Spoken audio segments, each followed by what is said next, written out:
Good morning. This is Patti Miller, and I'm on Gadigal land. I'm very sorry not to be in Albury, for the Writers' Festival, but I'm happy to be able to talk to you about things that I love. And I decided that I would read about walking from the Joy of High Places because walking is one of the things that I love very much. I started long distance walking nearly 10 years ago now. It was in 2012 that I set off on my first long walk, which was over the Pyrenees and into Spain. So this is another walk, or towards the end of another walk that I did, which was from Carcassonne in the south of France, heading towards the Pyrenees. So this is about, I think, maybe during the last week of a 4-week walk. So I'll start with that.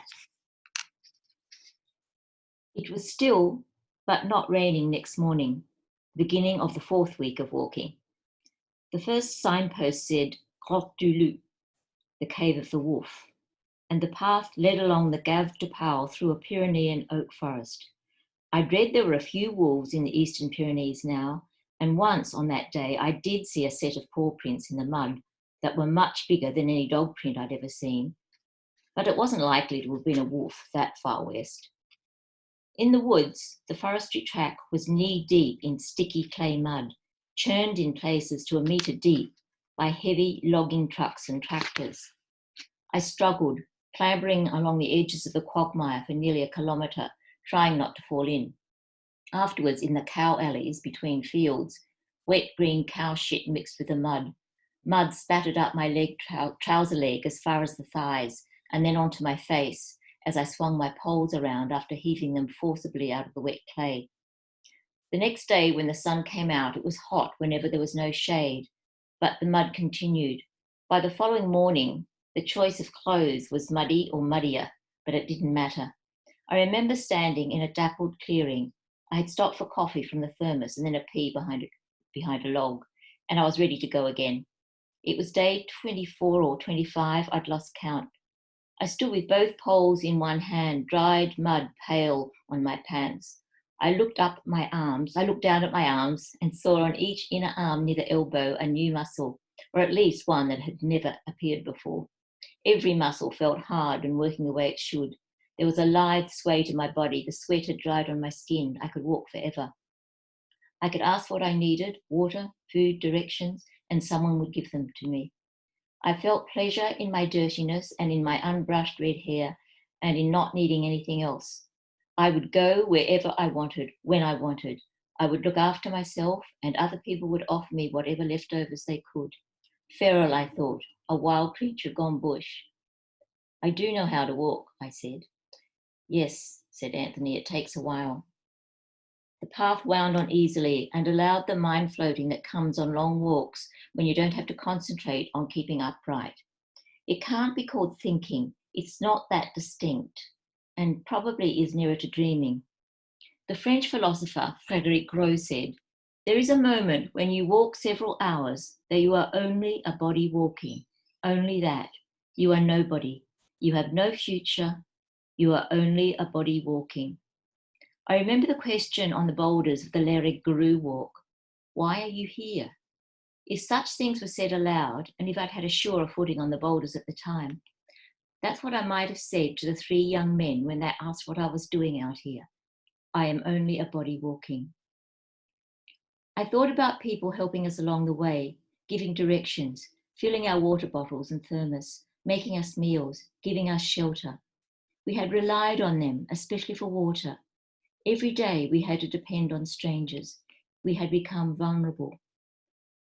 And then I understood that vulnerability connected us to others and saw for the first time that making myself independent, self-reliant, strong, actually distanced me from others. Why had I spent so much time doing it? Vulnerability is our shared condition. The path led out of the forest, through meadows of wet grass, and then open fields of stripped sunflowers. And then, on the way to Oloron-Saint-Marie, I thought about writing. Mostly I thought about what is selected to write about and what is left out, the usual impossibility of including everything, every moment.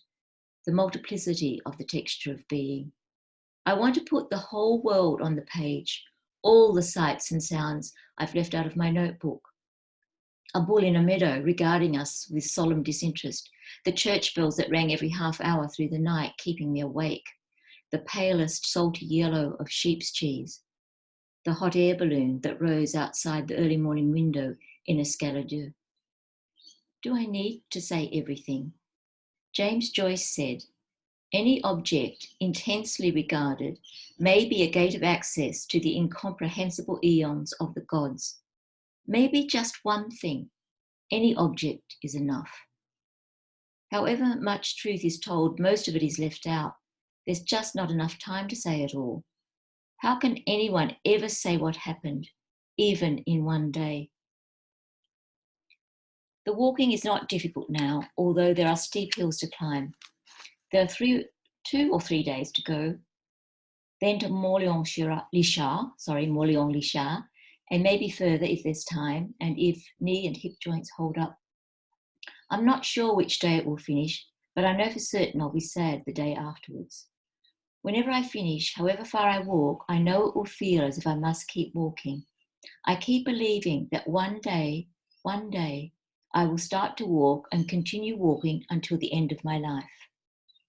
But today the sun is shining and I've reached a birch wood and there are drifts of leaves underfoot. I start singing. I'm not much of a singer, but I was in a choir once, so I sing every fragment of every song I can remember. I walk and sing for hours.